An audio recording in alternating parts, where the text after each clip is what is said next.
Imagine your life at age 2, 3, 4, 5, going far away from your state without your parents.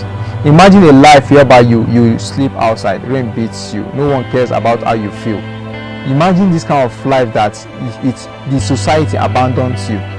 That is the life of an average Almajiri child. Almajiri is a form of an Islamic school where children are taught Islamic studies. Oftentimes the students are left to go back to the streets, some of them, and they are prone to radicalization and all those kind of illicit acts in the streets. When they are being sent away from home to those schools at a very tender age, like 6 or below, they have a very fragile mind. Okay, a lot of toughness that they gathered going to sleep in the streets after the Arabic school and all those things make them very tough. And after the Arabic, okay, like in the next 5-10 years, they finish Arabic, they are now like 16, 17, 18. So they began to go to the streets, finding some jobs, and nobody will get them employed. And at the end, they get radicalized or joining all these kind of social vices and group and cults, which is what we are trying to avoid. We want to add value to their life also. That is where platinum intervention comes in. Right now, the Almajiri kids doesn't have any relationship with the parents. The links are being broken. So we are trying to bring them closer to fill the gap, such a way that we take them. If you want to do Almajiri, okay, it's your choice. It's good, good thing. But be that in your state under the care of your parents. And if you wish to be doing it in another state, it's also good. But we make sure we provide a links of communication whereby, okay, you get in touch with your parents once in a while so that they know how you are faring. So as not to remove the parental guidance or control at your early stage, which is very key in your life. Like me, I went to Almajiri school under the care of my parents. So it's a benefit to me.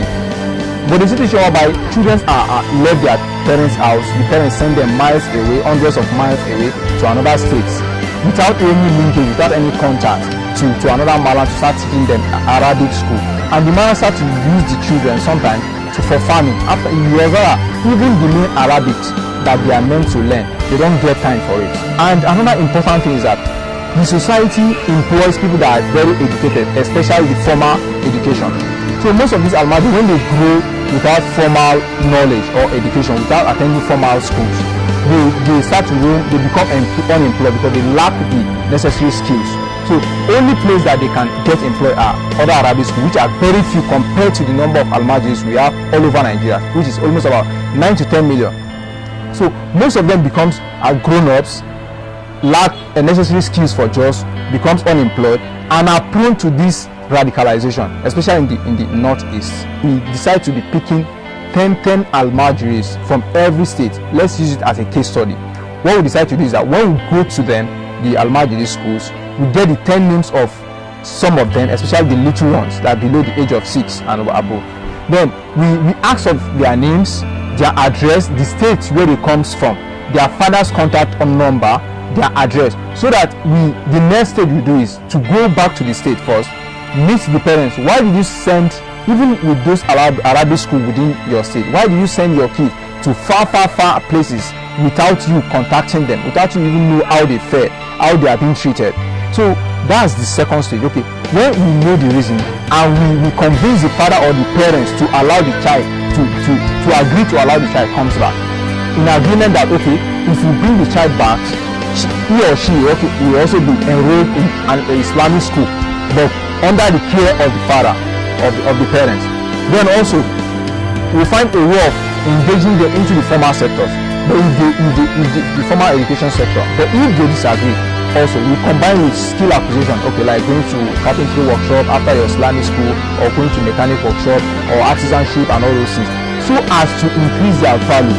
They can combine that with Islamic studies, at least, so they can become useful in the future. The most important challenge that we have here, which is the Malam refuse to give us addresses and contact address for those guardians of those children and where they come from, as if they are benefiting from it, as if there is a syndicate into it, which is, okay, like in case of Kebbi, they have a representative which, okay, all the children comes through. The representative is one that has the contact of all the parents and their addresses, and the Malam will refuse to give us the contact of such person, as if they wish they should be in that such condition. So, but we never relent, we continue.